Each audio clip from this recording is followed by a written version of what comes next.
Yo guys, I just watched the Loki season 2 finale. I watched all of Loki and man, it's blowing my mind. So I've thought about this concept of eternity. It's just in my mind. It's almost like the concept of eternity is just in my mind forever. Because it's just, ever since I was like into philosophy, I was thinking about eternity and then like I had an insight into like the nature of existence and everything like that. But then it slipped away, and ever since then I've been trying to get back to it, and the closest thing I've ever been able to get back to it is thinking about eternity.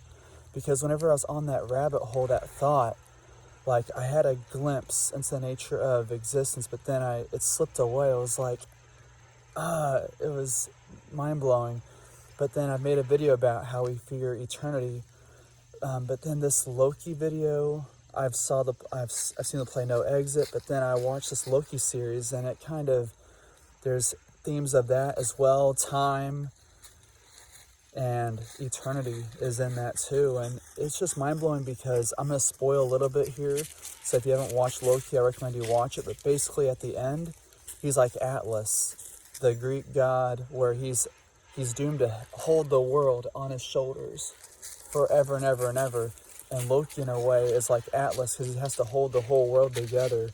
And he's basically sitting on a throne forever and ever and ever and ever for eternity, all alone, holding the world because he wants to save his friends. And that is love. That is scary, but that's love, man. And I don't know, it just blows my mind to think about all that he's able to do that. And I also wanted to challenge some of my thoughts about eternity initially, that, you know, it might be one of the scariest things. And I've associated eternity with suffering at the end of the day. And I don't know, like, you know, I feel like that there could be eternal happiness, but what is happiness without the other emotions, without the contrast of fear, suffering, anger? I don't know if we can really know what happiness is. So eternal happiness and peace, I don't really feel like would be peace and happiness without the other emotions. It's like a roller coaster, right? Drama is an important part of life. Drama.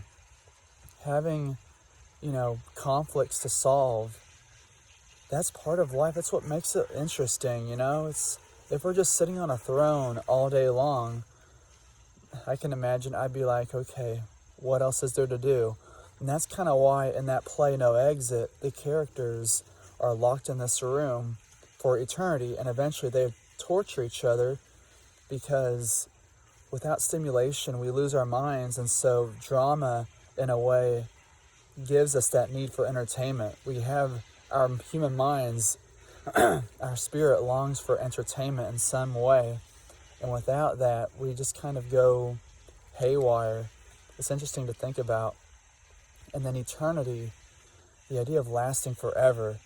And in a way, I feel like that we are in this game of eternity. It's just that we're forgetting. Each time that we die and reincarnate, we are forgetting our old life and living anew.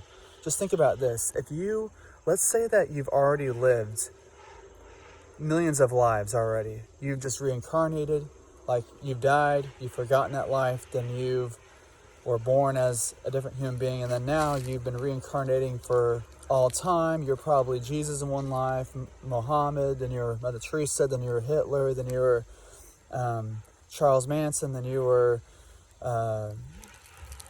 Walt Disney, and then you were Adele, and then whoever. So you've been reincarnating. I'm just giving those examples, but you've been reincarnating, but then each time that you die and are reborn, you forget your old life. But if you didn't forget your old life, that would kind of defeat the purpose of death, right? Because if you could remember all of your past lives, then you'd go crazy because you couldn't differentiate between your life and all the other lives that have been before you. It's kind of like having a dream so real that you can't differentiate between dreaming and reality. And it just, you couldn't function. So that's kind of why forgetting can be a miracle sometimes, like forgetting your old life. And that's actually hard. That is so hard because it's like you're forgetting your past, like your family. You're forgetting, because, in a past life, you could have had kids and a family, and then when you die, you forget all of them, and then you start a new life with new kids and new family. And that just seems like heartbreaking, but if you think about it, you're not even thinking about your past life. You're just concerned with this life here. Like, you probably haven't given thought about what I just said there about you having a past family. But what if? But I don't want this to sound depressing or something like that, because what if? I really recommend you guys watch this movie called Dead Again. It really highlights on this point, on that we're just in this cycle of repeating everything over and over again, but through different bodies, through different experiences. So it's like you could have met like your partner, your soulmate, and you probably, here's just an idea, that you've had your soulmate and partner for all time. It's just that you've always found each other each time. And so your soulmate in your past life could be the soulmate that you find in this life, if you believe in that. I mean, I'm just throwing ideas out here. I'm not saying what is true, but the family that you had in your past life could be the family that you have in this life too, or it could not be. So you can choose to think about it how you want to. I'm just giving you ideas here. Just because you have a past life and you have had family in the past and you've forgotten them, doesn't mean that you're not going to have one in this life too. I don't know. I recommend you watch the movie Dead Again. It really illustrates this idea that life is playing, the universe is playing this game of being a cycle of eternity. It's just playing this game of forgetting itself, then awakening to itself. Forgetting itself, then awakening to itself. You can think of death as forgetting who you are, then being born as becoming more aware of who you are. So, I don't know. I feel like I'm still going to talk more about this concept on my channel here, on my videos, because I still haven't really quite hit the nail on the head with this concept of eternity, the meaning of life, and all that. But I think for the most part, the main idea is that eternity is something our minds cannot grasp.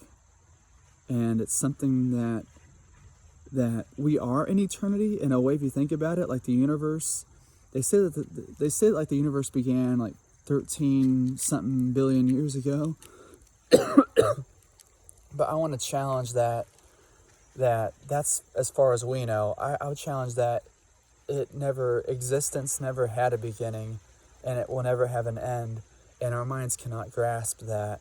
And that's kind of what God is, if you think about it. Like, the idea of God is existence outside of space, time, and matter, that something existed outside of that. So that's kind of what I think that the universe is existence, eternal existence, no beginning, no end. But at any rate, you have a wonderful day. Stay blessed. These are just my thoughts I'm throwing out here, but my views on it are going to change as I continue to think about it. I just want to articulate as much as I can what I'm thinking based off of watching some of these movies and plays, the No Exit one and also Loki that season. All right. Stay blessed.